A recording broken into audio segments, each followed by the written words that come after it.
ಚಾಲಕನ ನಿಯಂತ್ರಣ ತಪ್ಪಿ ಕಾಂಡಿಮೆಂಟ್ಸ್ಗೆ ನುಗ್ಗಿದ ಲಾರಿ ಬೆಂಗಳೂರಿನ ಮಲ್ಲೇಶ್ವರಂ ಸಂಚಾರಿ ಠಾಣಾ ವ್ಯಾಪ್ತಿಯಲ್ಲಿ ಘಟನೆ ನಡೆದಿದೆ. ಇಂದು ಮುಂಜಾನೆ 4:40 ಸುಮಾರಿಗೆ ನಡೆದಿರುವಂತಹ ಘಟನೆ ಮಲ್ಲೇಶ್ವರಂನ ಲಿಂಕ್ ರಸ್ತೆ ಮುಖಾಂತರ ತೆರಳುತ್ತಾ ಇದ್ದಂತ ಮಿನಿ ಲಾರಿ. ಈ ವೇಳೆ ನಿಯಂತ್ರಣ ತಪ್ಪಿ ಕಾಂಡಿಮೆಂಟ್ಸ್ಗೆ ನುಗ್ಗಿರುವಂತಹ ಲಾರಿ ಘಟನೆಯ ಬಳಿಕ ಲಾರಿ ಬಿಟ್ಟು ಚಾಲಕ ಪರಾರಿ ಆಗಿರೋದು.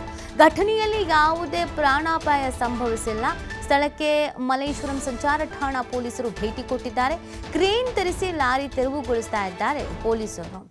ನೋಡಿ, ಇವತ್ತು ಮುಂಜಾನೆ 4:40 ಸುಮಾರಿಗೆ ನಡೆದಿರುವಂಥ ಘಟನೆ ಇದು. ಮಿನಿ ಲಾರಿ ತೆರಳ್ತಾ ಇದ್ದಂಥ ಸಂದರ್ಭದಲ್ಲಿ ಕಾಂಡಿಮೆಂಟ್ಸ್ಗೆ ನುಗ್ಗಿರೋದು. ಪುಣ್ಯಕ್ಕೆ ಬೆಳಗ್ಗೆ ಮುಂಚೆ ನಡೆದಿರೋದ್ರಿಂದ ಯಾರೂ ಇರಲಿಲ್ಲ ಅಂತ ಕಾಣಿಸುತ್ತೆ. ಇನ್ನೆಲ್ಲಾದರೂ ಇದು ಹಗಲು ಹೊತ್ತಿನಲ್ಲಿ ನಡೆದಿದ್ರೆ ಯಾರಾದರೂ ಇದ್ದಿದ್ರೆ ಜೀವನೇ ಹೋಗಿರ್ತಿತ್ತು. ಚಾಲಕನ ನಿಯಂತ್ರಣ ತಪ್ಪಿ ಒಂದು ಅವಘಡ ಸಂಭವಿಸಿದೆ ಅನ್ನೋದನ್ನು ಹೇಳಲಾಗ್ತಾ ಇದೆ. ನೋಡಿ ಎಷ್ಟು ಭಯಾನಕ. ಮನೆ ಎಲ್ಲ ಮೇಲ್ಗಡೆ ಇದೆ. ಹೆಚ್ಚು ಕಮ್ಮಿ ಆಯಿತು ಅಂತ ಅಂದರೆ ಏನಾದರೂ ದೊಡ್ಡ ಅನಾಹುತಗಳೇ ಸಂಭವಿಸ್ಬಿಡ್ತಾ ಇತ್ತು. ಸೊ ಇದೀಗ ಈ ಲಾರಿಯನ್ನು ತೆರವು ಮಾಡುವಂಥ ಕೆಲಸವನ್ನು ಮಾಡಲಾಗ್ತಾ ಇದೆ. ಕ್ರೇನ್ ಮುಖಾಂತರವಾಗಿ ಈ ಲಾರಿಯನ್ನು ಹೊರತೆಗೆಯುವಂಥ ಕೆಲಸವನ್ನು ಮಾಡಲಾಗ್ತಾ ಇದೆ.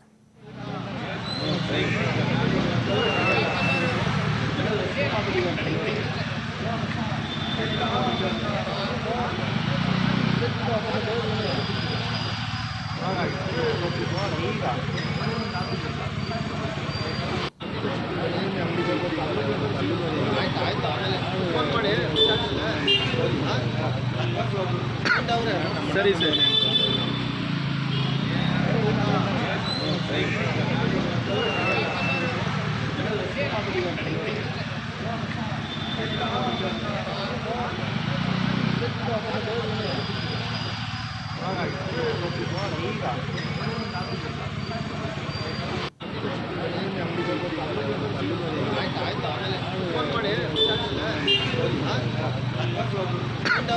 ಸರಿ ಸರಿ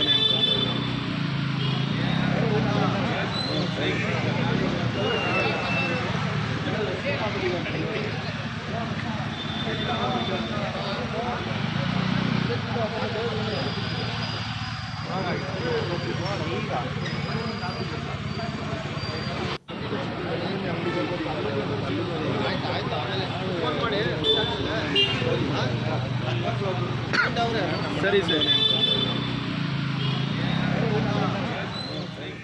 ಅಲ್ಲಿನ ದೃಶ್ಯಗಳನ್ನು ನೀವು ಗಮನಿಸ್ತಾ ಇರ್ತೀರ ಯಾವ ರೀತಿ ಆಗಿದೆ ಅಂತ. ಇವತ್ತು ಬೆಳಗಿನ ಜಾವ 4:40 ಸುಮಾರಿಗೆ ನಡೆದಿರುವಂತಹ ಘಟನೆ ಅಂತೆ. ಚಾಲಕನ ನಿಯಂತ್ರಣ ತಪ್ಪಿ ಅಂತ ಹೇಳ್ತಾ ಇದ್ದಾರೆ. ಸೊ ಹೇಗೆ ನಿಯಂತ್ರಣ ತಪ್ಪಿತು? ಬ್ರೇಕ್ ಫೇಲ್ ಆಗಿತ್ತಾ, ತುಂಬ ಸ್ಪೀಡ್ನಲ್ಲಿ ಇದ್ರಾ, ಕಂಟ್ರೋಲ್ ಮಾಡೋದಕ್ಕೆ ಸಾಧ್ಯವಾಗಿಲ್ಲ, ಅಥವಾ ನಿದ್ರೆ ಮಂಪರ ಏನು ಉಗಿತ್ತಾ ಅನ್ನೋದ್ರ ಬಗ್ಗೆ ಮಾಹಿತಿ ಸಿಗಬೇಕಾಗಿದೆ.